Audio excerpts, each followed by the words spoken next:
TV조선 취재 기자들이 전하는 뉴스의 중심, 보도본부 한라인, 저는 신효섭입니다. 윤석열 정부의 노동개혁 드라이브를 둘러싼 노정, 여야 간 대립이 갈수록 거세지는 양상입니다. 윤 대통령은 어제 총리와의 주례회동에서 노조의 회계 투명성 문제를 다시 강조한 데 이어서 오늘은 생중계된 국무회의 모두 발언을 통해 강성건설노조의 폭력과 불법을 근절하겠다고 했습니다. 반면 양대 노조는 정부의 노동운동 탄압을 주장했고 민주당과 정의당은 오늘 국회 환노위에서 위헌 논란까지 일고 있는 이른바 노란봉투법을 강행 처리하면서 정부 여당에 정면으로 대응했습니다. 이재명 체포동의안 대치 전국에서 또 다른 정치적, 사회적 쟁점으로 떠오른 윤석열발 노동개혁론의 파장이 오늘의 첫 주제입니다.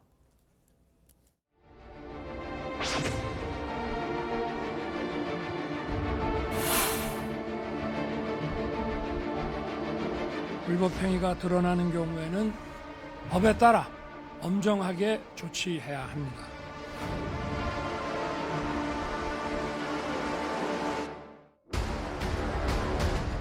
노동개혁의 출발은 노조회계의 투명성 강화입니다. 회계장부 비치 보전 결과를 제출하지 않은 120개 노조에 대해 무관용 원칙으로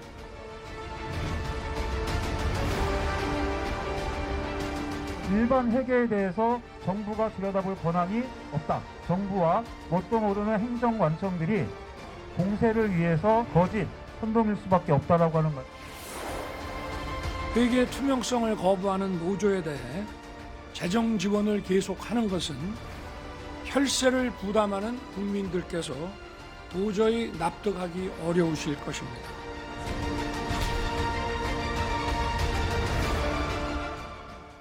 오늘 윤석열 대통령의 국무회의 모두 발언부터 소개해 주시죠. 네, 노동조합 불법 행위 근절을 고리로 연일 노동개혁의 고삐를 바짝 쬐고 있는 윤 대통령은 오늘 국무회의를 통해 건설노조 불법 행위에 대한 단호한 대응과 노동개혁 추진을 강조했습니다. 특히 원희룡 국토부 장관으로부터 이 보고를 받았는데요.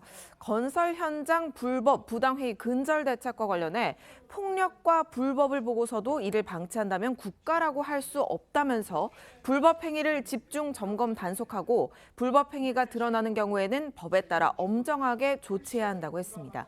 이어서 공공기관과 민간협회도 불법 행위를 뿌리 뽑는데 정부와 함께 동참해 줄 것을 강력히 당부드린다고 덧붙였습니다. 오늘 윤 대통령의 발언 직접 들어보겠습니다. 아직도 건설 현장에서는 강성 기득권 노조가 금품 요구, 채용 강요, 공사 방해와 같은 불법 행위를 공공연하게 자행하고 있습니다. 이로 인해 근로자들은 일자리를 잃고 공사는 부실해지고 있습니다. 초등학교 개교와 신규 아파트 입주가 지연되는 등 그 피해는 국민에게 전가되고 있습니다. 폭력과 불법을 보고서도 이를 방치한다면 국가라고 할 수 없습니다. 불법 행위를 집중 점검 단속하고 불법 행위가 드러나는 경우에는 법에 따라 엄정하게 조치해야 합니다. 오늘 윤 대통령의 국무회의 모두 발언은 이례적으로 실시간 생중계됐다는 점에서도 주목이 됩니다. 윤 대통령이 주재하는 회의가 생중계된 것은 오늘이 네 번째로 지난해 10월 비상경제 민생회의와 12월 국정과제 점검회의가 생중계됐었고요. 지난 15일에는 비상경제 민생회의 회의 직전에 모두 발언의 생중계가 결정이 돼서 서민경제 부담 완화를 위한 올 상반기 공공요금 동결 기조를 밝히고 통신금융업계의 자발적 고통 분담을 당부했던 바 있습니다.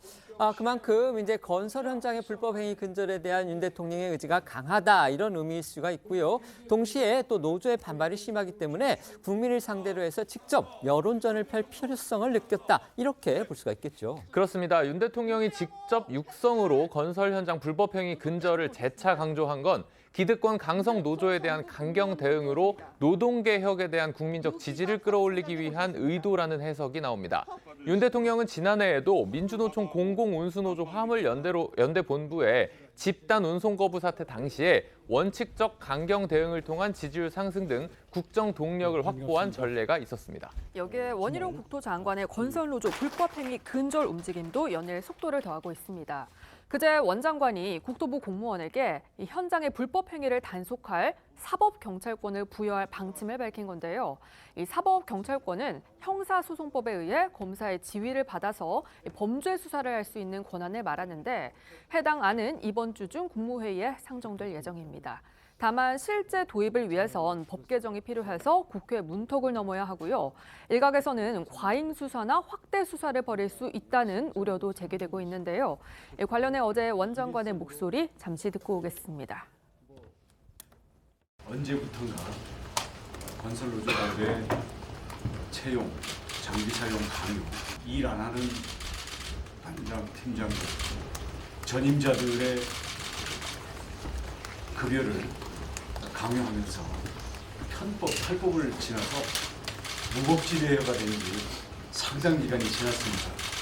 공기에 쫓기고 또 공사 진행에 쫓기는, 그래서 결국 무법지대에 불복해야 되는 이러한 현상이 너무나 심각합니다.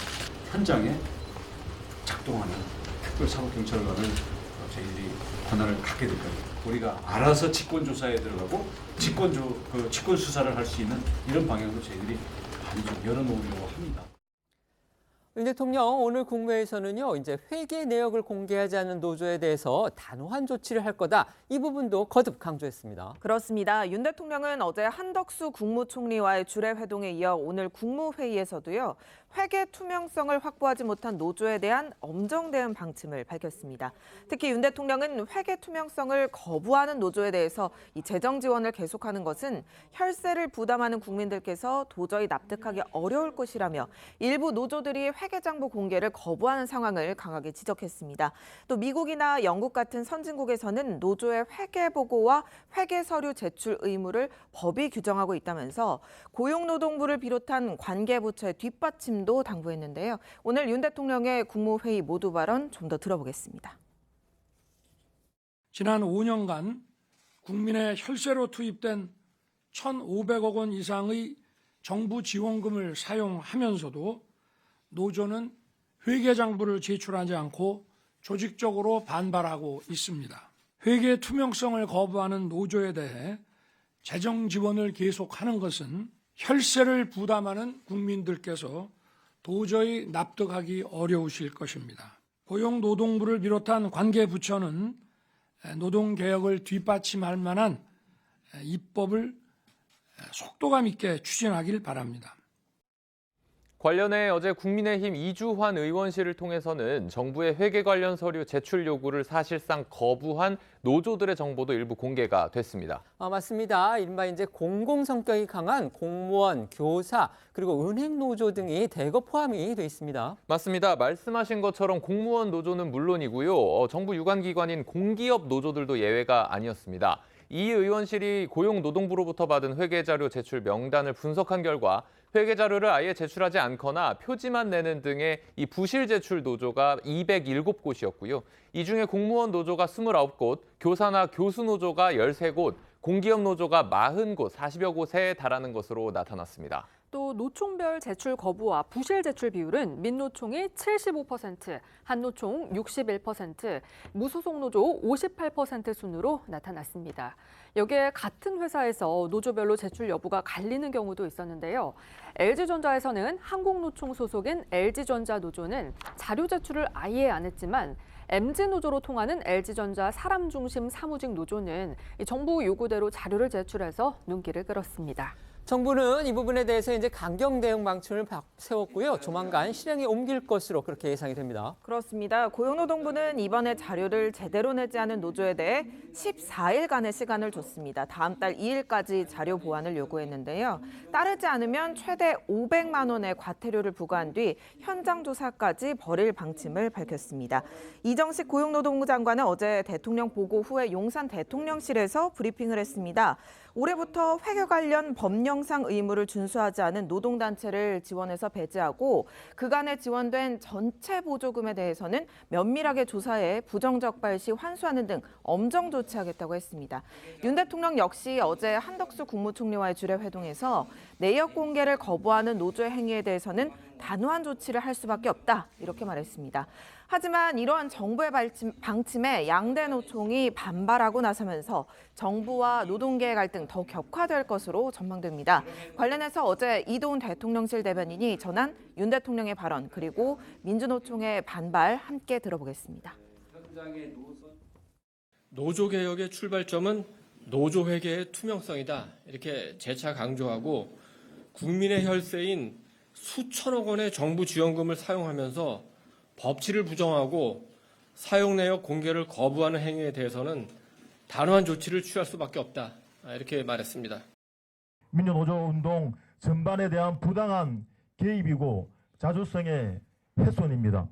헌법을 무시하는 행위입니다.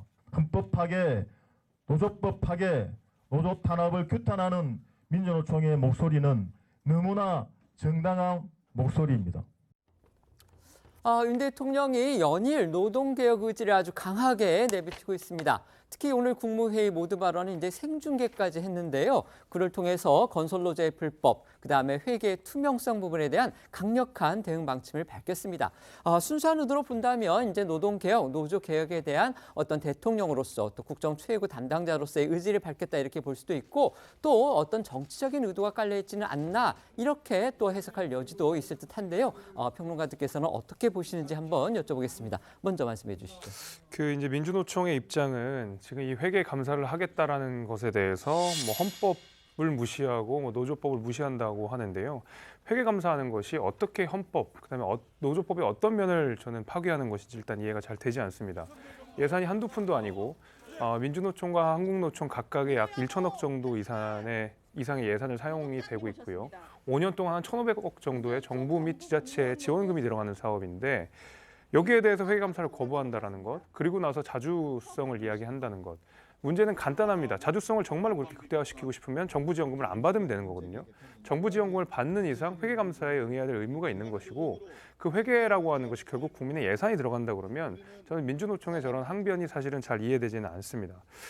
게다가 이 예산에서 사용된 금액들을 좀 사용 출처들 좀 보게 되면 예를 들면 뭐 조합원 출장에 뭐 20몇 억이 들어간다든지 아니면 자녀 영어 캠프에 뭐 1억 정도가 들어간다든지 이런 내용들은 사실 납득하기 어렵거든요. 오히려 노총에서도 투명하게 공개를 하고 여기에 대해서 떳떳하게 쓰면 그거 누가 뭐라고 하겠습니까? 저는 그런 의미에서 윤 대통령께서 어떤 노동개혁의 시발점으로서 회계감사하는 거 굉장히 좋은 어떤 시작이라고 생각합니다. 네, 말씀해 주시죠. 그러니까 이제 장단이 있는 것 같아요. 명암이 있는 것 같고. 그러니까 노조의 현장에서 불법 행위에 대해서 어떤 그런 법치를 바로 세우는 부분에 있어서는 필요하다고 봅니다. 하지만 그 불법 행위에 대해서 바로잡는 거는 있을 수 있으나 이 노총이라는 자체, 노조라는 자체는 조합원들이 구성된 자유로운 집단입니다. 그리고 지금 말씀하시는 것들이 조금 무리수가 있는 것들이 지금 노조법을 근거해서 회계장부를 공개해야 된다, 비치해야 된다고 얘기를 합니다. 이게 노조법 14조에 있는데요. 이 재정에 관한 장부 서류를 3년간 비치해야 된다. 이 비치 자체는요. 관청한테 보여주기 위해서 한 게 아니라 조합원을 대상으로 하는 것입니다. 그 취지가 그렇거든요. 그런데 그런 자체를 내지 않았다. 그동안 좀 해태한 부분도 분명히 있다고 보지만 지금 노조 측에서는 그 부분에 대해서 제출한 부분들이 분명히 있더라고요. 민주노총에 보니까 61곳 중에 60곳은 냈는데 고용노동부는 그걸 인정하지 않고 이건 내용이 부실하다, 인정할 수 없다. 이런 좀 말하자면 힘겨루기를 합니다. 그래서 저는 윤석열 대통령께서 현장의 불법 행위는 단호하게 하되 노조의 자율성까지 침해하는 조금 어떤 회계장부 이런 부분들을 가지고 노동조합의 개혁 자체를 대통령실이 이끈다라는 어떤 그런 좀 지지율 상승에 대한 어떤 점이 좀 있지 않냐라고 보고요. 이 부분은 분명히 노조법을 개정을 통해서 여야가 문제점이 있다면 입법부, 국회에서 해야 될 일이지 행정부가 지금 하는 것들은 노조법에서 근거한 게 하나도 없습니다. 그렇기 때문에 이 부분은 민주노총이나 한국노총이 주장하는 대로 법률적 근거가 좀 희박할 수 있다는 부분에서 좀 신중하게 접근할 필요가 있다. 그렇게 보고 있습니다. 이처럼 윤 대통령이 노조 개혁에 강한 드라이브를 걸고 있지만요. 민주당과 정의당은 양대 노총, 특히 특히 민주노총과 연대해서 지금 정부 여당과 맞서고 있는 그런 형국입니다.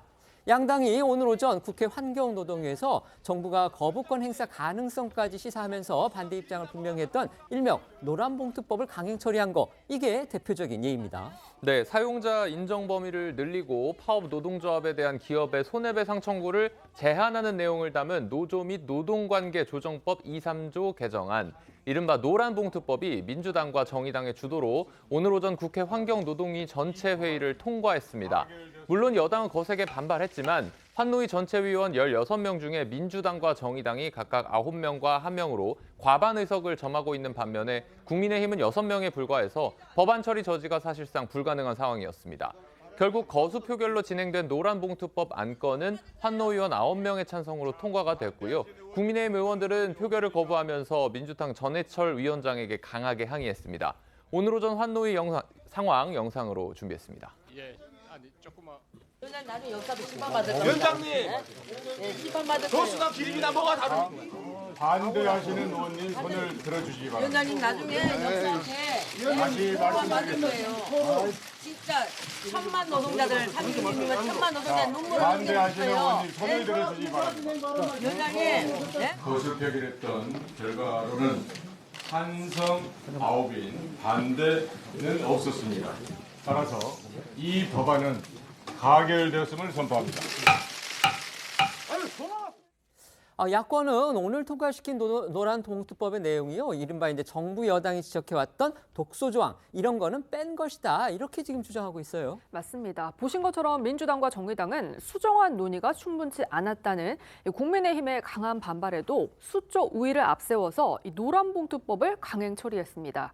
오늘 통과된 개정안은 파업 노조에 대한 기업의 손해배상 청구를 제한하고 노동쟁의 때 단체 교섭 대상을 원청까지 확대하는 내용의 원안에서 일부 보완된 민주당 수정안으로 그간 정의당이 요구해온 조합원 개인에 대한 청구, 또 노조에 대한 손해배상 청구액 제한 등은 제외됐는데요. 민주당은 이런 점을 들어서 통과된 법안에 위헌성은 없다고 주장하고 있습니다. 반면 국민의힘 환노위 의원들은 회의 이후 이 법 개정안 제2조는 지금과 달리 합법 파업의 범위를 사용자의 고유한 권한인 인사 경영권이나 임금 체불, 해고자 복직 등을 포함한 권리 분쟁까지 확대하고 있다면서 파업 만등주의를 부추기고 불법을 합법 파업으로 둔갑시키는 거라고 주장했습니다. 어쨌든 이제 공은 법제사법위원회로 넘어가게 됐습니다. 하지만 법사위원장이 다 아시다시피 국민의힘 소속의 김도우 의원입니다. 때문에 노란봉투법이 법사위 문턱을 넘기는 거, 이거 쉽지 않아 보입니다. 네, 때문에 민주당과 정의당은요, 법사위를 거치지 않고 노란봉투법을 본회의에 바로 회부하는 수순을 밟을 것이다, 이런 전망도 지금 나오고 있습니다. 법사위에서 안건이 60일 이상 처리되지 않으면 환노위원 5분의 3 이상의 요구로 국회의장에게 본회의 직회부를 요구할 수 있기 때문입니다. 다만 민주당 김영진 의원은요, 환노위 전체 회의 후에 기자들과 만나서 일단은 법사위 논의 과정을 지켜보겠다, 이런 입장을 전했습니다. 반면 여당은 야권이 본회의에서 이 법을 통과시키더라도 대통령의 거부권 행사를 요청할 계획입니다. 주호영 원내대표는 오늘 오전 회의에서 노란봉투법이 통과되면 위헌일 뿐 아니라 심대한 피해단을 가져올 것이다, 대통령 거부권 행사를 적극 건의할 예정이다라고 밝혔습니다. 권성동 의원 역시 노란봉투법은 민주당과 민노총의 입법 거래로 탄생한 초유의 악법이라면서 정부를 향해 노란봉투법에 대한 대통령 거부권을 행사해달라고 건의했는데요. 대통령 거부권에 대한 여야의 입장도 들어보겠습니다. 그렇지 않아도 불법 파업 때문에 우리나라 경제에 엄청난 손해를 끼치는 일이 많은데 우리나라를 파업 천국으로 만드는 그런 법이 될 것 같습니다. 만약 이 법이 통과된다면 위헌일 뿐만 아니라 우리 경제에 심대한 폐단을 가져올 법이기 때문에 거부권 행사를 적극 건의할 예정입니다. 앞으로 정의당은 노란봉투법 본회의를 통과시키기 위해 경총만을 대변하는 대통령의 거부권에 맞설 국회에서의 싸움을 준비합니다. 노란봉투법은 반드시 완성될 것입니다. 민주당과 정의당이 합세해서 여당인 국민의힘의 강한 반발에도 불구하고 이른바 노란봉투법을 국회 상임위에서 강행 처리했습니다. 정부 여당은 들으신 대로 이제 위헌 요소까지 있기 때문에 입법은 안 된다, 거부권 행사까지 고려해야 한다 이런 입장인 반면에 야당 그리고 양대 노조는 이제 노동자의 권리 확대를 위해서는 꼭 필요하다 이렇게 주장하고 있습니다. 민주당이 당초에는 이 법안 통과에 대해서 그렇게 적극적이지 않은 것으로 보였는데 이건 며칠 사이 갑자기 입장을 바꿨다 이런 지적도 나오거든요. 이 법 반드시 필요하다고 보십니까? 그러니까 이제 노란봉투법이라고 하죠. 이거 이제 현장 근로자들, 특히 원청 하청 그 밑에 노동자들의 이 여러 가지의 근로 여건이 약화되다 보니 이 부분들은 민주당 내에서 지지자들이 많은 요구가 있었습니다. 그래서 정치적으로도 위헌 소지가 있다. 좀 정의당 쪽은 좀 그 폭을 대폭 늘렸고요. 저희는 그거를 위헌 소지를 좀 없애면서 좀 현실적으로 합의할 수 있는 수준에서 만들어보자 했던 부분입니다. 그래서 정의당 안을 다 받은 건 아니고 민주당 안으로 진행이 됐는데 그냥 이 축을 설명을 드리자면 이건 근로자의 그냥 가장 밑바닥에 있는 근로자의 권리를 보장하자는 겁니다. 그러니까 이 산업 근로 조건의 구조적인 문제긴 한데요. 원청이 본인들이 책임을 지지 않기 위해서 하청을 두고 근로자를 용역을 합니다. 그러면은 지금 최근에 나오는 파업쟁이들이 보면 하청이 중간에서 원청이 주는 어떤 급여나 이런 복리후생들을 근로자한테 바로 가지 않고 하청들이 너무 과도하게 가져갑니다. 그러니까 뭐 한 500을 줬다. 그러면 그 노동자들한테는 250이 가는 겁니다. 그러다 보니까 근로요건이 안 좋죠. 근데 이 근로자들이 원청한테 그거를 항의를 할 수 있어야 되는데 하지 못합니다. 법적 근거가 없습니다.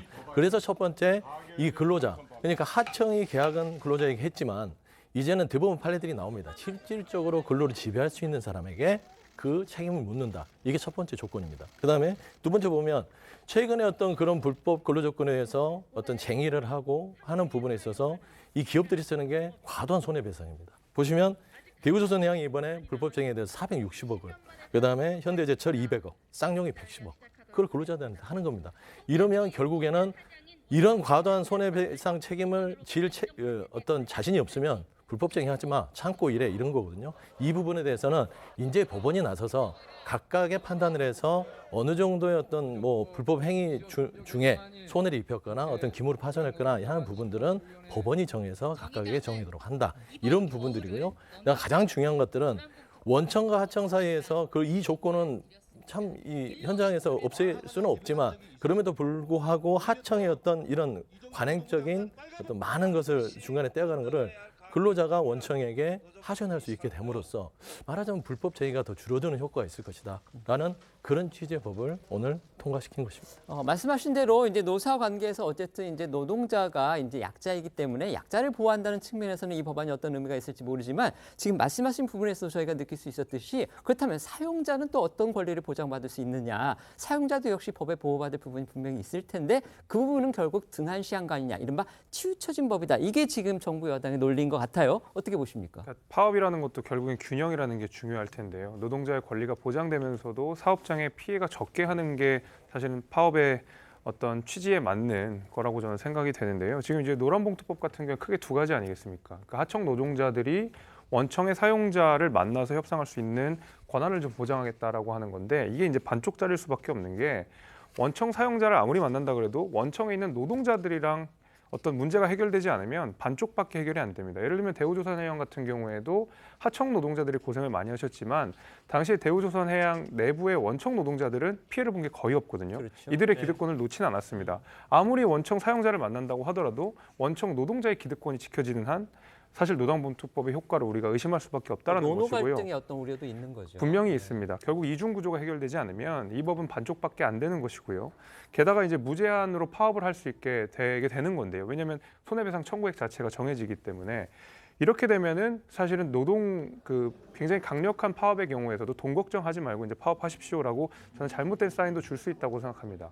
이것이 저는 단순히 사용자에게만 피해를 입히는 것이 아니라 같이 일을 하고 있는 근로자에게도 피해를 주는 것이거든요.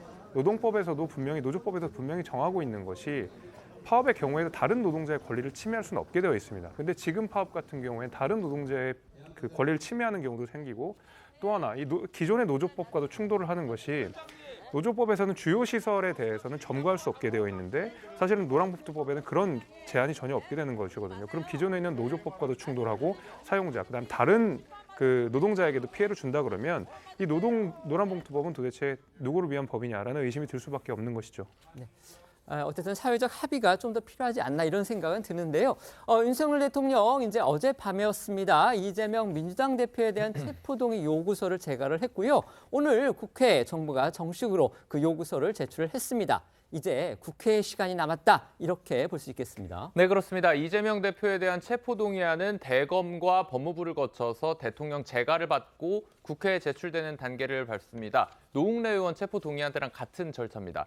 대통령실은 오늘 오전에 언론 공지를 통해서 윤 대통령이 어제 접수된 이 대표의 체포동의 요구서를 제거했다고 밝혔고 법무부는 오늘 오전에 이 대표의 체포동의 요구서를 국회에 제출했습니다. 이 과정에서 공개된 체포동의 요구서에는 윤석열 대통령의 이름 밑으로 한덕수 국무총리, 한동훈 법무부 장관의 이름이 보여서 눈길을 끌기도 했습니다. 오늘 국회에 접수된 체포동의 요구서는 오는 24일에 국회 본회의에서 보고된 뒤 사흘 뒤인 27일 날 본회의에서 표결에 붙여질 예정입니다.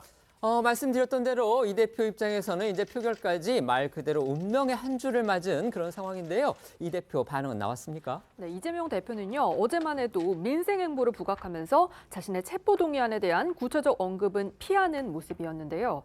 오늘은 취재진과 만난 자리에서 자신의 결백함과 억울함을 강조해서 눈길을 끌었습니다. 어제 오늘 나온 이 대표의 목소리 이어서 들어보겠습니다. 체포동의안이 오늘이나 지금 온다고 하는데 체포동의안이 오신대요?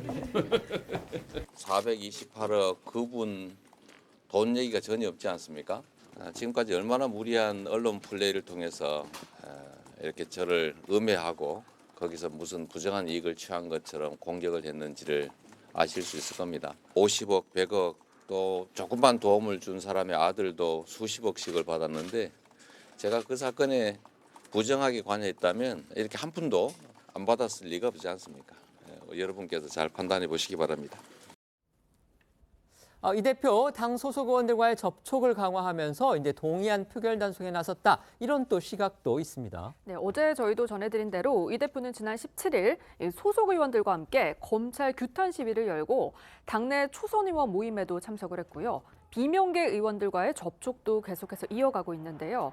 체포동의안 표결 처리를 앞두고 민주당 내에서 나올지 모를 이탈표 단속에 총력을 기울이고 있는 것으로 해석되고 있습니다. 네, 또 이 대표는 지난 주말에는 민주당 의원 전원에게 본인이 받고 있는 혐의에 대해 설명하는 장문의 메시지를 보낸 것으로 알려졌습니다. 앞서 저희도 전해드렸지만 지난 17일 전국 지역위원장들에게도 같은 메시지를 보냈는데 이번엔 여기에 의원들 이름을 일일이 담아서 전송한 것으로 알려지고 있는 겁니다. 이 대표는 민주당이 큰 분란과 갈등 없이 단결하고 있다면서 다소 이견이 있더라도 협력을 우선시하며 같은 길을 함께 걸어주시는 의원님들 덕분이다 이렇게 강조했고요. 또 본인의 구속영장 청구서 전문과 지난 17일 공개했던 방방문을 함께 첨부하면서 꼭 읽어봐주고 널리 알려달라. 진실의 방패를 들어 거짓의 화살에 맞서 싸워달라. 이렇게 목소리를 높였습니다. 이 대표 어제는 정의당이 주도하는 노란봉투법 처리 촉구 농성장을 찾았습니다. 체포동의안 표결이 임박해지니까 결국 이제 자신을 향해서 불체포 특권 포기하라 이렇게 촉구한 정의당에까지 손을 내밀었다 이런 해석이 나왔습니다. 네, 이 대표는 어제 노란봉투법 통과를 촉구하는 국회 앞 농성장을 직접 찾아서 법안 처리를 굳게 약속했습니다. 이를 두고 정치권에서는 이 대표가 체포동의안 표결 처리를 앞두고 정의당의 연대에 손을 내밀면서 범야권 결속에 나섰다는 해석이 나왔습니다. 먼저 어제 농성장을 찾은 이 대표 모습부터 보겠습니다. 여야 간 합의로 통과되는 게 가장 바람직한데 지금 이제 정부 여당 측이 워낙 완강하게 반노동적인 태도를 취하고 있어서 노동의 대가가 제대로 지급되는 안정적 삶이 가능한 그런 환경을 만드는 게 저희 의무라고 생각합니다. 우리 민주당에 주어진 최대의 사명이라고 생각합니다. 하지만 정의당은 여전히 이 대표를 향해서 불체포 특권을 포기하라면서 날을 세우고 있습니다. 이정미 정의당 대표의 목소리도 들어봅니다. 이재명 대표 스스로도 의혹을 해명하지 않을 수 없는 상황까지 와 있습니다. 앞으로도 있을지 모를 모든 체포 동의안에 대해 국회는 이 특권적 절차를 내려놓아야 합니다. 이재명 대표가 불체포 특권을 폐지하겠다고 말했던 그 약속을 어떻게 이행할지 국민들이 지켜보고 있습니다. 국민의힘에서는 이재명 대표의 사법 리스크하고 당을 분리시키는 것이 바로 민주당이 사는 길이다. 이러면서 지금 민주당 의원들을 압박하고 있습니다. 네, 국민의힘에서는요, 어제 오늘 민주당을 향해서 지금이라도 이재명 대표를 버려야 한다는 공세를 쏟아냈는데요. 이재명이 없어도 민주당은 망하지 않는다. 지금이라도 이재명이라는 무거운 짐을 내려놓으라고 압박하고 당대표의 부정과 비리를 덮으려고 민주당이 낭떠러지 아래로 몸을 던져야 할 이유가 있냐고 강조했습니다. 이 대표가 민주당과 국회를 볼모로 인질극을 벌이고 있다. 민주당이 사는 길은 민심에 따라 영장심사를 받는 것이다. 이런 말도 나왔는데요. 국민의힘에서 나온 목소리 이어서 들어보겠습니다. 제1야당 대표도 죄를 지으면 감옥에 가야 하는 것 아닙니까? 왜 이재명은 감옥에 못 가겠다고 민주당과 국회를 볼모로 인질극을 벌이고 있습니까? 백성은 범보다 무섭다는 말이 있습니다. 민주당이 사는 길은 민심의 뜻에 따라서 최소한 판사 영장 심사를 받아봐라. 영장이 발부될 확률이 대단히 높다고 보는 거죠. 민주당도 국민의힘에 대한 이제 공세 수위 높이고 있는데요. 한동훈 앵무새, 검사 돌격대 이런 아주 거친 표현까지 등장했습니다. 맞습니다. 민주당에서는 국민의힘에 대한 공세 수위를 연일 높이고 있는데요. 당 내부 결속도 더 강화하는 모습입니다. 여당 지도부가 앵무새처럼 한동훈 법무장관과 정치검사의 억지 주장을 따라하기 여념이 없다면서 검사 돌격대를 자처하고 나섰다고 비판했습니다. 또 검찰을 향해서 망나니 칼춤이라는 표현까지 나왔습니다. 민주당에서 나온 목소리 이어서 들어보겠습니다. 여당 지도부까지 검사 돌격대를 자처하고 나섰습니다. 비판하려면 창의력이라도 있어야지 앵무새처럼 한 장관과 정치 검사들의 억지 주장 따라하기에 여념이 없습니다. 검찰의 망나니 칼춤도 이렇게 추지는 않습니다. 검찰의 수백 번의 압수수색과 수년간의 수사로 밝혀낸 것은 아무것도 없습니다. 이재명 대표는 성남FC와 대장동에서 이런 한 푼 받지 않았다는 사실 검찰도 잘 알고 있을 것입니다. 이처럼 민주당은 국민의힘을 향해서 공세 수위를 높이고 있지만 한편으로는 코앞으로 다가온 이 대표 체포동의안 표결에 대한 대응에 고심하고 있습니다. 오늘 오후에는 이 대표 체포동의안 대책을 논의하기 위해 의원총회도 열 계획인데요. 이 자리에서 이 대표가 직접 연단에 올라서 체포동의안의 부당성을 호소할 것이라고도 알려졌고요. 민주당 지도부는 의원들에게 이 대표의 구속영장 분석 결과 등의 내용도 설명할 예정이라고 합니다. 오후에 있을 의원총회에 대한 민주당의 설명 들어봅니다. 24일 본회의가 예정되어 있고요. 27일 월요일은 14시 30분에 본회의가 개의됩니다. 그리고 오늘 오후 3시에 의원총회가 열립니다. 이제 공개 발언으로는 이재명 당대표와 우리 박홍근 원내대표의 두 분의 공개 발언이 예정되어 있고 부당한 정치보복 이런 검찰 수사의 대상이 되고 있는 이재명 당대표의 현 상황에 대한 이런 부당성에 대한 이런 신상 발언이 있으실 것으로 예정되어 있고요. 그리고 현재 청구되어 있는 그런 영장에 대한 이런 법리적 검토 의견들을 우리 당 소속의 법률가 출신의 의원님들이 좀 설명을 해주실 것으로 그렇게 알려집니다. 그리고 그 이후에 우리 당 소속 국회의원들의 이런 총의를 확인하는 그런 과정이 있을 것이고요. 국회의원들의 총의를 확인하는 과정이 있을 것이다. 결국 이제 오늘 의총에서 당론으로 과연 체포동의안 부결을 채택할지 여기에 관심이 모아지고 있는데요. 이제 결국은 자유투표로 결론 날 가능성이 크다. 이렇게 지금 예상이 되고 있죠. 네, 민주당은 물론 정치권에서는요. 이 대표의 체포동의안이 부결될 거란 관측이 우세하게 나오고 있습니다. 그만큼 민주당에서도 굳이 부담을 떠안아가면서 당론으로 부결을 채택할 필요가 없고 무기명 투표인 만큼 실질적으로 표 단속도 불가능해서 당론 채택의 실효성도 없다는 의견이 강한 것으로 알려지는데요. 이 때문에 오늘 의원총회에서도 당론 채택 문제가 거론이 될 경우 자유투표로 결론 날 가능성이 높아 보이는데요. 민주당 내에서 이탈표가 얼마나 나올 것인지는 여전히 변수로 남아 있습니다. 실제로 이제 비명계를 중심으로는 여전히 이재명 대표가 불체포 특권 포기하고서 당과 분리해서 개별적으로 대응해야 한다. 그게 당이 사는 길이다. 이런 의견이 아직까지 나오고 있죠. 맞습니다. 비명계 중진이죠. 이상민 의원은 한 라디오 인터뷰에서 이재명 대표가 없다고 해서 민주당이 무너지는 건 아니다라고 강조하고 나섰습니다. 또 박지현 전 비대위원장은 한 라디오에서 민주당이 이 대표의 체포동의안을 부결시키면 총선도 끝이라고 경고했습니다. 두 사람의 목소리 이어서 들어보겠습니다. 이재명 대표에 대한 사법적 의혹은 이재명 대표의 개인적 당과는 무관한 문제이고 그렇기 때문에 이재명 대표가 개별적으로 대응해야 된다. 이재명 대표가 없다고 해서 민주당이 뭐 무너지는 것도 아니고요. 당을 끌어들여서는 안 된다. 그게 이재명 대표도 살고 당도 사는 길이다. 그들이 원하는 건 체포동의안 부결입니다. 국회에서 체포동의안을 부결시키면 앞으로 민주당은 아무리 민생을 얘기할지언정 그게 전달력이 확연히 떨어질 수밖에 없는 실정이기 때문에 그러면 총선도 끝이죠, 사실. 이탈표 우려와 함께 지금 민주당의 지지율이 하락세인 거 이것도 민주당 지도부한테는 부담이 될 것으로 보입니다. 민주당 일각에서는 최근 여론조사 추이가 이제 표본 대상의 문제 또 국민의힘의 전당대회 영향 때문이다 이런 주장이 나오고 있기는 합니다. 하지만 이제 지지율 하락세가 심상치 않아 보이는 이런 여론조사 결과들이 잇따라 지금 나오고 있는 거 이건 역시 또한 부인할 수 없는 현실입니다. 네, 먼저 미디어 트리뷴의 의뢰로 리얼미터가 지난 13일부터 17일까지 닷새간 조사한 정당 지지도 결과입니다. 국민의힘은 전주보다 2.5%포인트 오른 45%를 기록한 반면 민주당은 전주보다 2.9%포인트 내린 39.9%를 기록하면서 국민의힘에 역전을 당했습니다. 또 여론조사 전문회사 4개사가 공동으로 실시하는 전국 지표조사에서 지난 13일에서 15일까지 조사한 결과인데요. 민주당 지지율이 26%로 나타났습니다. 반면 국민의힘 지지율은 39%를 기록하면서 양당 격차는 두 자릿수인 13%포인트로 벌어졌습니다. 민주당 지지율이 하향 곡선을 그리고 있다. 이런 여론조사 결과가 지금 잇따라 발표됐습니다. 민주당 일각에서는 이제 보수층의 응답이 진보 응답보다 더 많았기 때문에 이런 결과가 나올 수 있었다. 또 국민의힘이 지금 전당대회의 어떤 효과를 보기 때문에 상대적으로 민주당이 지금 실점이 있다. 이런 식의 반론도 나오는 모양입니다.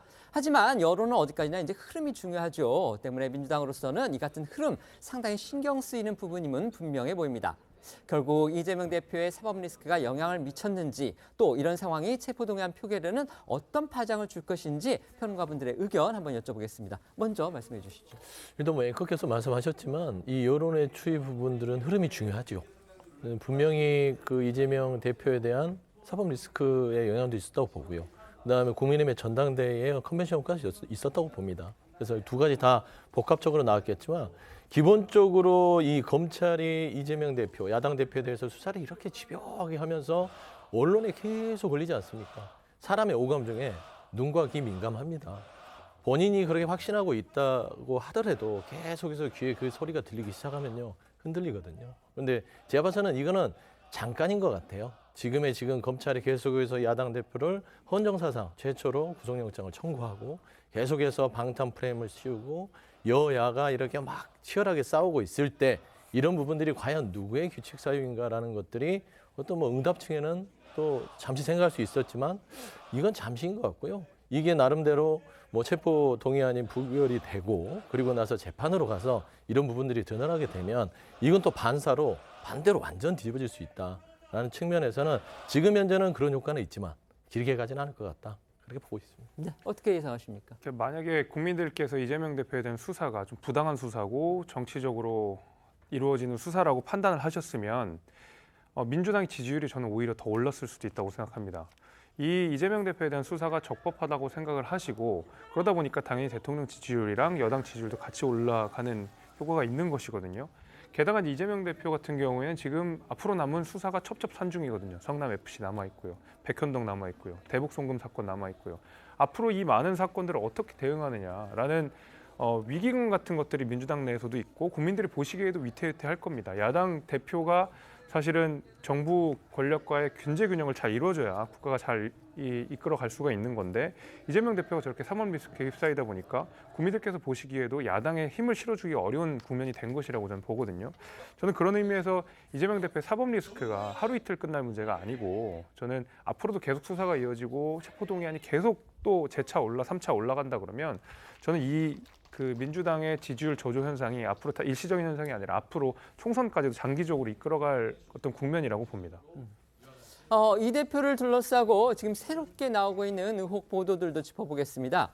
이른바 정자동 호텔 특혜 의혹이 있습니다. 그것의 당사자로 꼽히는 인물이 성남FC 의혹에도 등장한 것으로 알려지면서 결국 이 같은 사실이 이제 검찰이 지역 토착 비리다 이렇게 주장하는 근거가 되고 있다 이런 해석이 또 나오고 있습니다. 네, 논란의 중심에 선 인물은 바로 이재명 대표의 최측근이죠.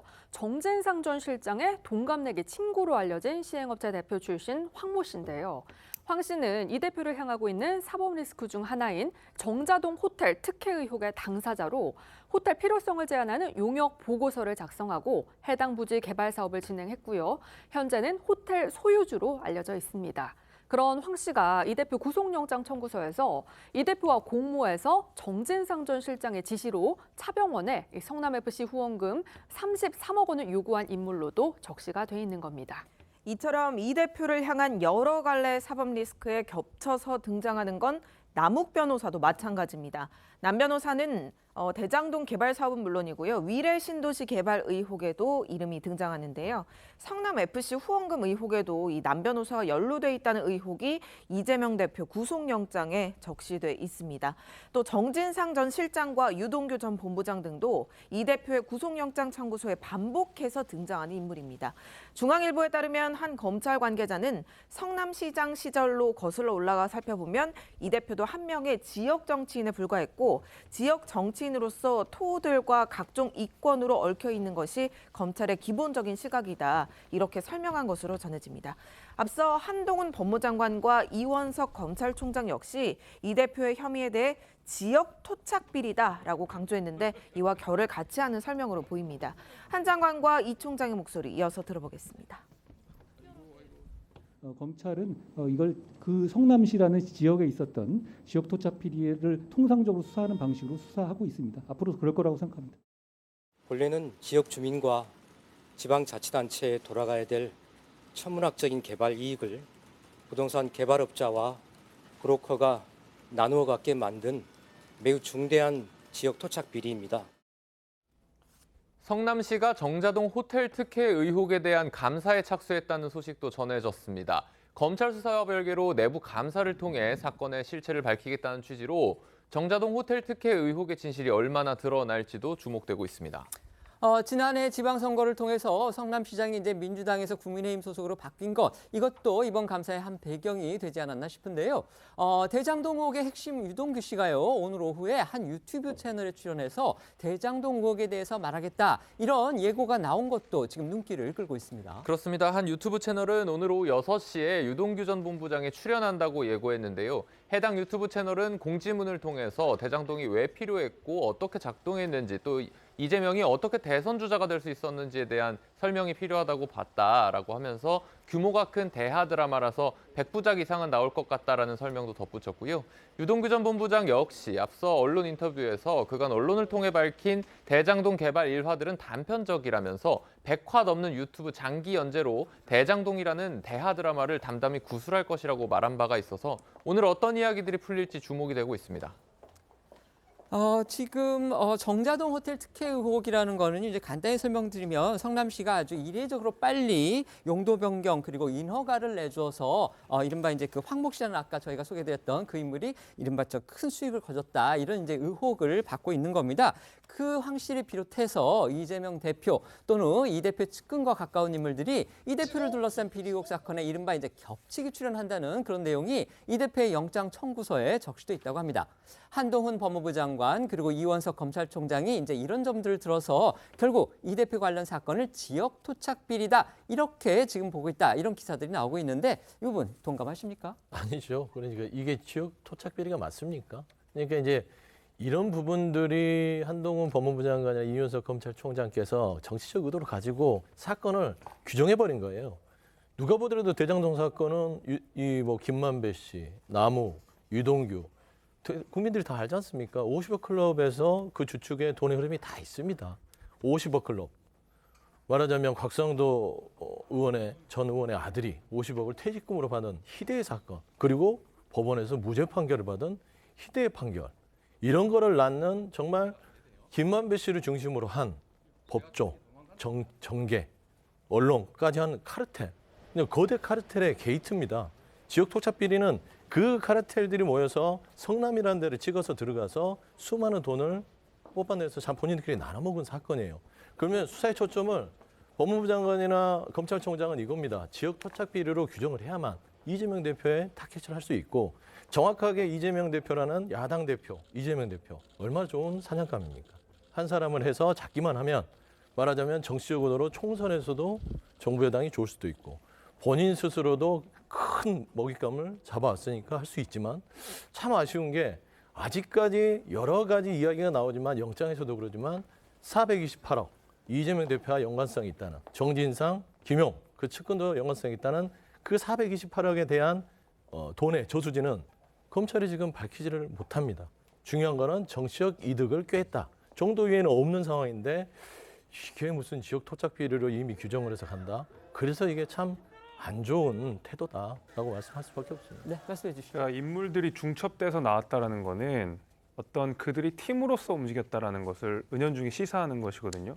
근데 팀이라고 하는 것은 각각의 이제 역할이 있다는 거 아니겠습니까? 뭐 누구는 개발을 하고, 뭐 누구는 관을 상대로 뭐 로비를 할 수도 있는 것이고. 근데 만약에 이재명 대표가 그 팀 안에 있었다 그러면 이재명 대표의 역할은 당시 성남시장으로서 인허가권이라고 하는 가장 중요한 역할을 담당했다라고 검찰은 보고 있는 것 같습니다.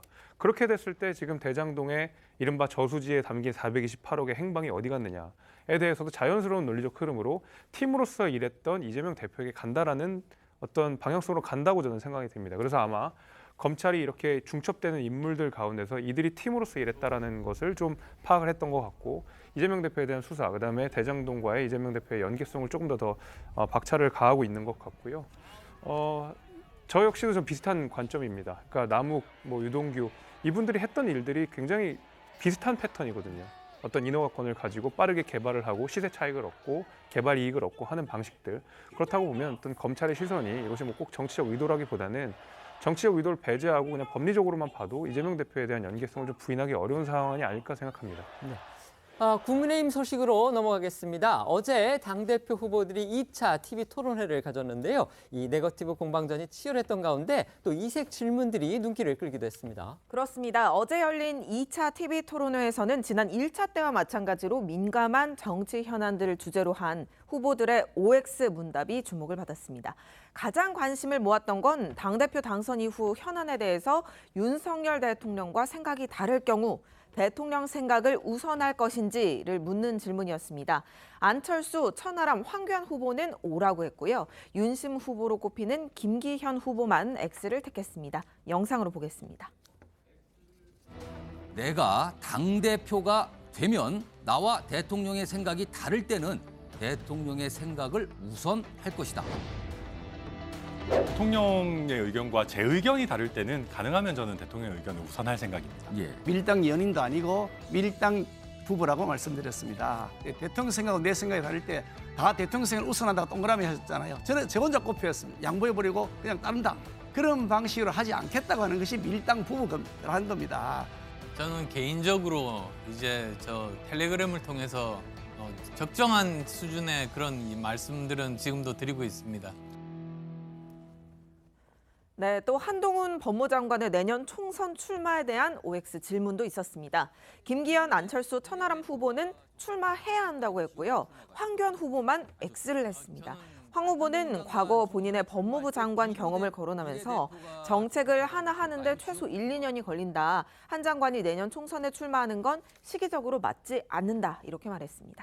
여당 대표를 뽑는 경선 토론회였는데요. 그 대통령실이 가장 껄끄러워하는 문제 중에 하나인 윤 대통령의 지난해 바이든 날리면 발언 논란이 어제 토론회에서 거론이 돼서 또 눈길을 끌었습니다. 네, 특히 친윤그룹이 지원하는 김기현 후보가 먼저 천하람 후보한테 관련 질문을 던져서 더욱 이목을 끌었는데요. 김 후보는 천 후보한테 MBC 편파 방송에 대해서 묻겠다. 천 후보는 윤 대통령이 거기서 바이든이라고 말했다고 했는데 지금도 의견의 변화가 없는가라고 질의를 하면서 청년을 대표하는 천 후보가 대통령과 당 지도부를 공격해서 본인의 이름을 알리는데 급급한 것이 아니냐라고 직격을 한 겁니다. 천 후보가 논란을 이용해서 인지도를 높이려고 했다면 당대표에 부적합한 것 아니냐는 취지의 비판성 질의이죠. 하지만 이에 대해 천 후보는 여전히 바이든이 맞다고 생각한다라고 답을 했는데요. 그 모습도 이어서 보고 옵니다. 천 후보는 윤석열 대통령이 거기서 바이든이라고 말했다고 공개적으로 밝혔는데 지금도 바이든이라고 하는 그 입장에 변화가 없는 것인지 천 후보께서 대통령과 당 지도부를 공격해서 본인의 이름을 알리는데 너무 급급한 것이 아닌가, 사실 팩트 확인에 충실하지 않고 있는 것이 아닌가 하는 생각이 드는데 그에 대한 생각을 묻습니다. 저는 여전히 바이든이 맞다라고 생각하고요. 당시 여러 가지 상황이라든지 그 이후에 그 대통령실의 홍보수석이 했던 여러 발언들이라든지 이런 부분들 종합했을 때 저는 바이든이라고 보는 것이 합리적이라고 보고 저는 그것이 오히려 국민들의 눈높이에 맞는 것이다라고 봅니다. 저보고 무슨 인지도를 높이려고 한다 그런 얘기 하시는데 김기현 후보님 처음 시작하실 때 지지율 굉장히 낮지 않으셨습니까? 이걸 어떻게 해가지고 장제원 의원님의 힘을 빌려서 김장연대로 억지로 띄우고 김장연대 가지고 부족해 보이니까 대통령실에서 총출동해가지고 윤심 논란을 일으켜가지고 또 띄우고 지금 이런 상황인데 제가 봤을 때는 사리에 맞지 않는다. 그렇게 답변 드리겠습니다. 알겠습니다. 김 후보는 천 후보를 공격하기 위해 고른 소재인 걸로 보이지만요. 일각에서는 김 후보가 자충수를 뒀다는 비판적 평가도 나오고 있습니다. 대통령실과 국민의힘으로서는 달갑지 않은 이슈가 잠잠해지던 차에 친윤계인 김 후보가 나서서 논란을 재소환한 데다가 그렇다고 천 후보에게 유의미한 타격도 입히지 못했다는 분석이 많기 때문인데요. 그래서인지 천 후보도 오늘 한 라디오에 출연해서 해당 질문은 김 후보의 확실한 자책골이라고 했습니다. 목소리 듣고 오겠습니다. 그러니까 저는 그 질문 받을 때 제 표정을 자세히 보시면 제가 웃었거든요. 너무 잘 됐다 이거. 그러니까 제 입장에서 너무 잘 됐다는 것도 있는데 김기현 후보 뭐지? 그러니까 이거 자책골인데 확실하게. 게다가 이거는 그러니까 요새 전략적인 사고를 못 하시는 건가? 왜 이렇게 여유가 없으신 건가? 이런 생각을 했어요. 당원들 입장에서 바이든 날리면 이슈가 재점화되는 것 자체가 불편한 일인데 지금 김기현 후보 입장에서는 굉장히 자책골을 넣고 있는 거예요. 유력 후보들 간에 이른바 이제 네거티브 공방이 뜨거웠던 거 이것도 빼놓을 수가 없겠죠. 그렇습니다. 김기현 후보의 울산 KTX 부동산 투기 의혹이 집중적으로 거론됐습니다. 해당 의혹은 지난 2007년 울산 KTX 역세권 연결도로 노선이요. 애초 계획과 달리 KTX 울산역 인근 김기현 후보 소유 땅을 지나도록 변경돼 김 후보가 시세 차익을 얻었다 이런 내용을 골자로 합니다. 의혹이 제기되자 김 후보 측은 관련 토지를 정계 입문 전에 구입했고 도로 계획조차 논의되기 전이었다 이런 입장이고요. 또 당시 노선 변경은 민주당 소속 송철호 울산시장이 허가했다고 강조하고 있습니다. 하지만 어제 토론회에서 다른 후보들은 김 후보를 향해 맹공을 퍼부었습니다. 급기어 천하람 후보는 김 후보를 향해서 울산의 이재명이라고 표현했고요. 이 해당 의혹을 처음 제기한 황교안 후보는 김 후보를 향해 사퇴하라고까지 했습니다. 모습 보겠습니다. 국민에게 있어서 부동산 문제는 영린이거든요. 이걸 건드리면 안 됩니다. 그럼 우리가 내년 총선에서 지게 됩니다. 이런 부동산 문제에 대해서는 깨끗해야 된다. 울산의 이재명이 아니냐라는 얘기까지 지금 나오고 있는데요. 지금 이런 꽃을 들 남자 울산의 이재명 이런 이미지로 우리 당을 이끌어가지고 총선 승리 과연 가능하겠습니까? 투기 의혹에 대해서 여러 차례 해명을 하셨죠. 만약에 그 해명하신 것에 거짓이 있으면 후보 사퇴 약속하시겠습니까? 명확하게 말씀드리는데 불법이 개입됐다든지 이렇게 된다면 제가 정치 생명을 걸 테니까 우리 황교안 후보님께서도 그것이 가짜뉴스인 것이 확인되면 정치 생명을 거시고 맹지였던 김 후보의 땅이 금싸라기 땅으로 변하는 것입니다. 그래서 권력형 토건 비리라고 말하고 있는 것입니다. 그런 정도의 판단 능력을 갖고 있으니까 3년 전 총선에서 우리가 참패를 했죠.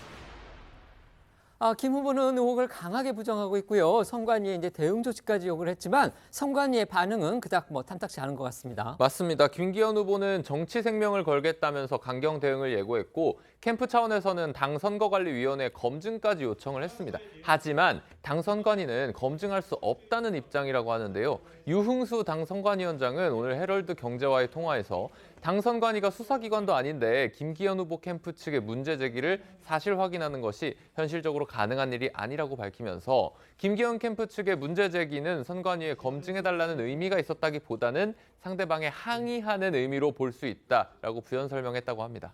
양강으로 평가되는 후보 중에 한 사람이죠. 안철수 후보 측에 대해서는요. 또 다른 네거티브 공세가 있었습니다. 네, 김기현 후보는 안철수 후보가 2012년 새정치민주연합, 2018년 바른미래당 시절 측근을 공천하는 이른바 밀실 공천으로 갈등이 생겼다면서 내년 총선에서도 문제가 될 수 있다고 주장을 했습니다. 이러자 안철수 후보는 제 나름대로 여러 가지 성공도 하고 실패를 했었다는 말에 함축돼 있다. 제가 잘못했던 부분들에 대해서는 반성을 했기 때문에 제대로 된 공천안과 개혁안에 대해 지난주 일요일 어제 계속 말씀드렸다고 맞섰습니다. 이어 내력 꽂기식으로 낙하산 공천을 하면 반드시 공천 파동이 있으니까 이게 없어져야 한다면서 김 후보는 말로는 상향식 공천을 한다면서도 구체적인 방안을 들어본 기억이 없다고 맞받았습니다. 네, 당권 주자들은 오늘은 잠시 후 오후 2시부터 대전대학교에서 대전, 세종, 충북, 충남 합동연설회를 합니다. 이번 연설회는 제주와 부산, 울산, 경남, 광주, 전북, 전남 지역에 이어서 4번째 합동연설회입니다. 국민의힘의 당권 주자들이 어제 2번째 TV 토론회를 가졌습니다. 그런데 첫 번째에 이어서 2번째 토론회에서는 유달리 그 양강 후보들을 둘러싼 이른바 네거티브 공방이 치열했고요. 아까 보셨듯이 일부 후보는 상대 후보에 대해서 이제 후보 사퇴하라 이런 얘기까지 했고 심지어 김기현 후보 지금 이제 부동산 투기 의혹을 제기당하고 있는 그런 상황인데 김 후보에 대해서는 천하람 후보가 울산의 이재명이다 이런 얘기까지 했습니다. 이런 상황을 두고서 이게 결국 이제 전당대회가 뭔가 이렇게 분위기를 띄워가는 그런 자리여야 되는데 결국 끝난 뒤에 후유증이 굉장히 심한 거 아니냐 이런 우려까지 지금 당 안팎에서는 나오고 있다고 합니다. 어떻습니까 지금? 그러니까 생각보다 저희 전당대회가 많은 관심을 받게 돼가지고 또 이 선거가 중반 이후로 넘어가면서 조금 더 치열해지는 것도 있고 이러다 보니까 공방들이 굉장히 강해지는 것 같긴 합니다. 적어도 이제 김기현 의원의 의혹 같은 경우에는 김기현 의원이 말씀하신 대로 문재인 정부 때 39번의 영장도 받았고 이미 법리적으로는 문제가 없다라는 해명이 일단은 그렇게는 넘어갈 수가 있겠습니다. 저는 그렇게는 보는데 근데 문제는 뭐냐면 이제 선거 이후에 당을 규합하는 것, 그다음에 김기현 후보가 지금 현재 1위 주자로 달리고 있는데 당 대표가 됐을 때 이재명 대표가 가지는 어떤 부동산 관련된 투기 리스크, 어떤 투기 리스크가 아니라 어떤 사법 리스크 이런 것들과 잘못하면 물타기가 될 수 있다 이런 우려가 있기 때문에 전 차라리 예방 주사를 맞는다는 측면에서 지금 이 이슈를 전면으로 다루고 해소하고 털고 가는 것도 저는 방법이라고 생각합니다. 아주 긍정적으로 또 해석을 하셨는데요. 말씀해 주시죠. 네. 저도 비슷한 얘기인데요. 저는 이런 생각이 들었어요. 지금 현재 우리 민주당의 이재명 대표에 대한 수사들이 진행되는 거 보면 그 국민의힘의 논리도 그렇고 한동훈 장관도 그렇고요. 민주당은 전당대회에서 나왔던 얘기다. 그렇지 않습니까? 그러면 이제 김기현 후보 이거 전당대회 끝나면 검찰 수사받는 거 아니야라는 생각이 좀 들었습니다. 그래서 이 부분은 김기현 후보 자체가 이거 적당히 넘어갈 부분은 아닌 것 같아요. 말하자면 명백하게 당원들이 보는 입장에서는 그리고 또 국민들이 보고 있으니까 이 부동산 투기 의혹이 제기가 됐다면 이러이러해서 이건 사실이 아니다. 39번 압수수색 당하고 했는데 별거 없었다. 그렇게 따지면 이재명 대표는 300번 압수수색을 당했는데 지금 구속영장 청구가 됐잖아요. 이런 거하고 비교했을 때는 미리 말씀한 대로 예방주사를 놓는 차원에서 좀 나름대로 증명을 하는 게 맞고 두 번째 하나 더 덧붙이면 바이든 날리면 이거는 정말로 잘못된 김기현 후보의 메시지였다. 왜냐하면 이거는 국민의 지성 자체를 이거는 좀 무시했던 부분들이 있거든요. 아직도 바이든 날리면 해서 바이든이라고 믿는 국민들이 많습니다. 그리고 천하람 후보도 지금 믿는다고 하고요. 그래서 반기를 향수라고 한다는 그런 느낌으로 갖고 있는 어떤 비이성적인 어떤 예를 들면 모욕감까지 하는 사람들이 있기 때문에 이 이슈는 들고 나오는 게 아니었다라는 점에서는 좀 아쉬운 포인트였다. 그렇게 좀 보고 있습니다. 네. 지금부터는 오늘 하루 놓치면 안 될 핫한 뉴스를 모아 전해드리는 어쩌다 이런 일이 코너로 이어가겠습니다.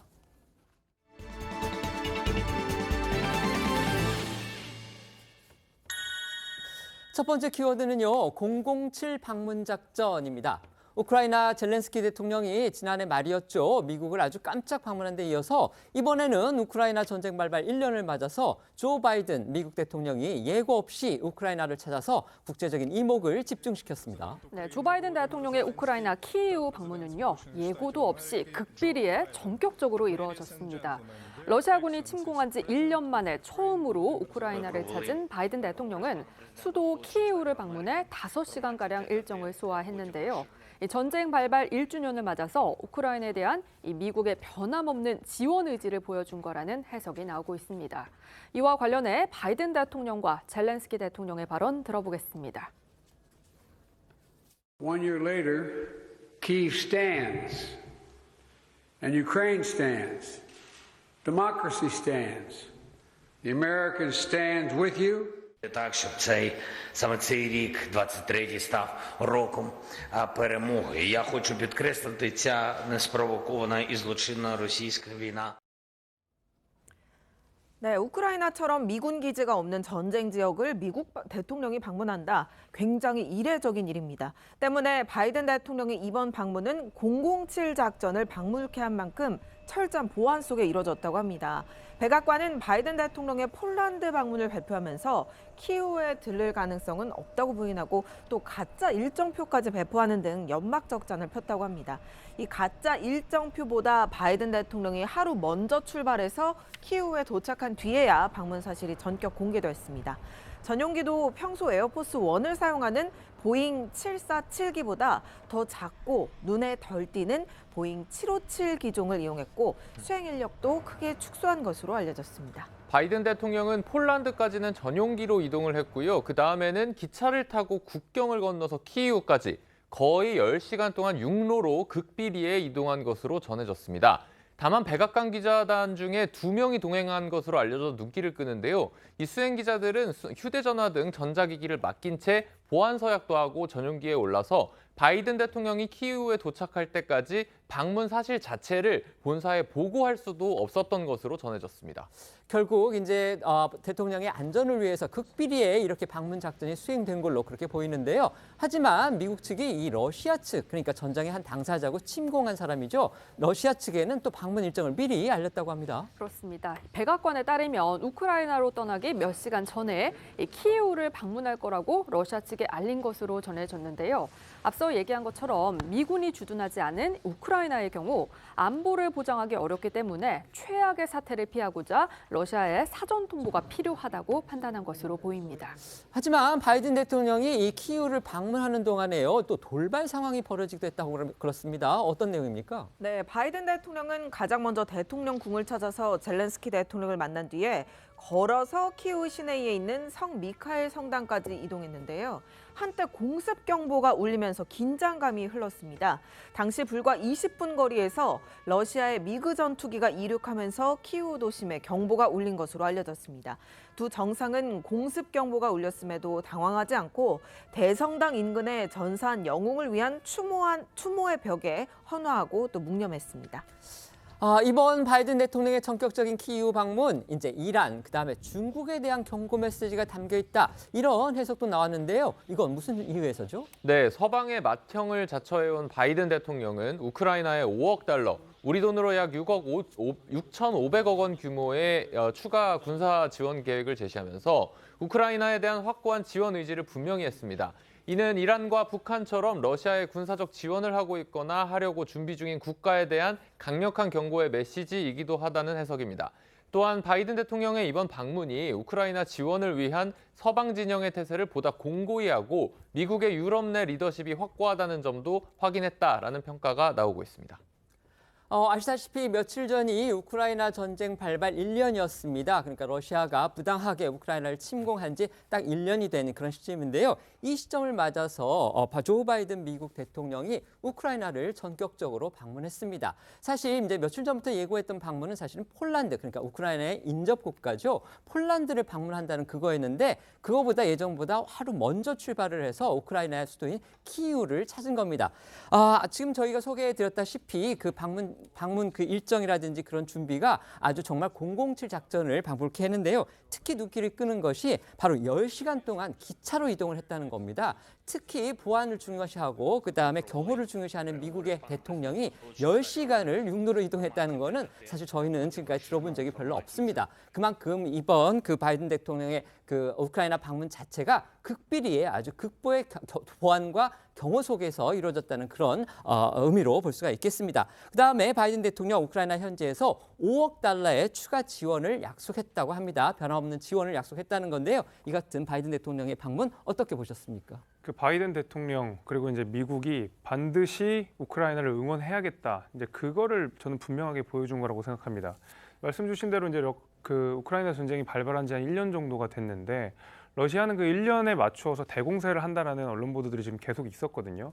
게다가 지금 러시아가 대공세를 하는 과정 속에서 중국과의 밀착 관계도 조금 더 깊어지고 있습니다. 말하자면은 러시아, 우크라이나, 북한의 어떤 삼국 체제가 공고하게 되는 그런 시점에서 저는 바이든 대통령이 이런 여러 가지 위험을 무릅쓰고 우크라이나 굳이 방문을 했다라는 것은 사실 우방 국가들과 특히 서방 국가들 사이에 어떤 단단한 연대 같은 것들을 한 번 더 상기시키고 우리는 단단하다, 러시아에 지지 않는다라는 것을 전 세계에 좀 알리면서 동시에 또 우크라이나 국민들에게 또 응원도 해주는 그런 여러 가지 어떤 정치적 목적들이 있었다고 보고 저는 굉장히 좋은 방문이었다고 생각합니다.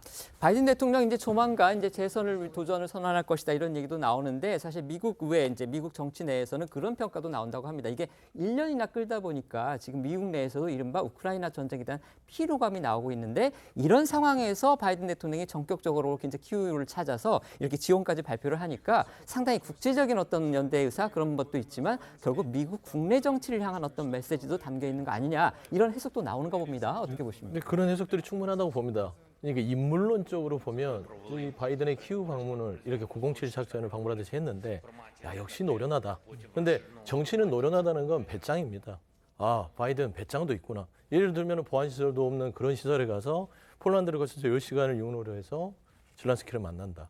그리고 지금 이 우크라이나가 너무 1년 동안 잘 버티고 있는 거예요. 러시아라는 큰 나라에 대항해서 그렇죠. 잘 버티고 있는 상황에서 격려와 군사적 지원 그리고 본인에 대한 정치력, 개인으로서 바이든으로서의 어떤 배짱과 정치인의 어떤 것들을 미국민한테 보여주는 것이고 두 번째는 이제 1년 정도를 우크라이나가 잘 버텼기 때문에 전폭적인 군사 지원 같은 걸 하면서 전반적으로 서방, 유럽을 미국이 러시아보다는 더 우위에 점하고 있고 1년의 피로감 걱정하지 말아라. 이번에 끝내겠다라는 메시지를 줌으로써 어떤 정치적 지도자로서의 어떤 모습을 보여준 두 가지 어떤 이점을 갖지 않았나. 좀 그렇게 평가하고 싶습니다. 네.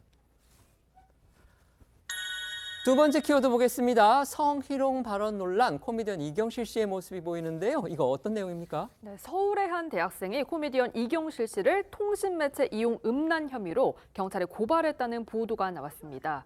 앞서 이경실 씨는 성희롱 발언 논란에 휩싸인 바 있는데요.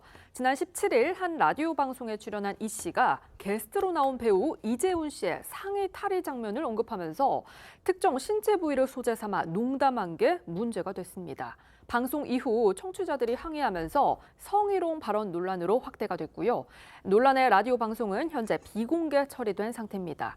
이에 대학생으로 알려진 A씨는 이런 이경실 씨의 발언을 문제 삼아서 행정안전부 문서 24를 통해서 경찰에 고발한 것으로 전해졌습니다.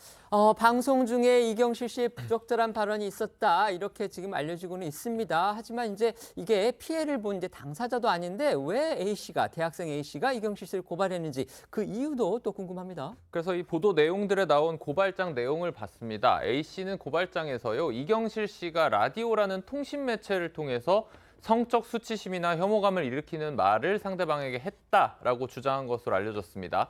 A씨는 이경실 씨를 성범죄자로 만들고 고발 후기를 올릴 것이며 항고에 재항고, 재정 신청까지 해서 반드시 성범죄자를 만들 것이라고 강조한 것으로도 전해졌습니다. 이렇게 A씨의 주장대로 이경실 씨한테 통신매체를 이용한 음란 행위 혐의가 적용이 될 경우에 2년 이하의 징역 또는 500만 원 이하의 벌금에 처할 가능성도 있습니다. 이경실 씨는 어떤 입장을 밝혔는지 있으면 전해주시죠. 네, 배우 이재훈 씨를 향한 성희롱 발언 논란으로 후폭풍이 거센 상황이지만 이경실 씨 아직 사과는 물론 고발에 대한 이렇다 할 입장 표명이 없는 상태입니다.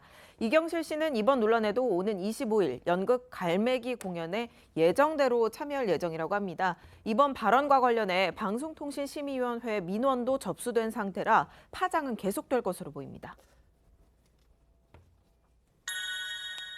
세 번째 키워드 보겠습니다. 사랑꾼의 결혼식, 방송인 박수홍 씨의 결혼 얘기인가 봅니다. 맞습니다. 박수홍 씨와 김다혜 씨 부부가 지난해 12월 결혼식을 올린 바 있었죠.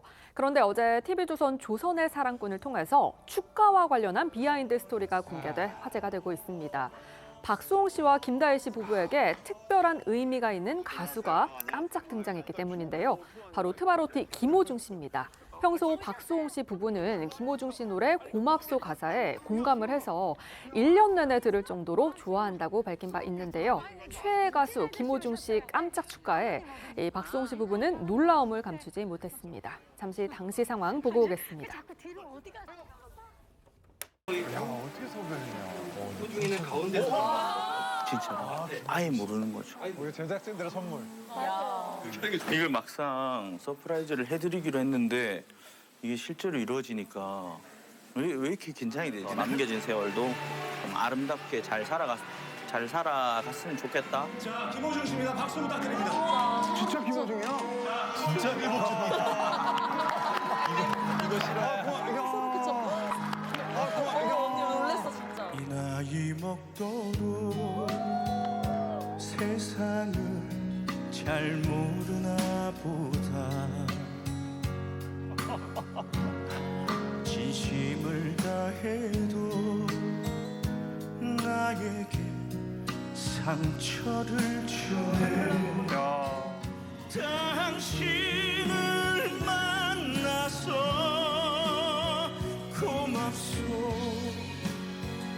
고맙소 늘 사랑하오.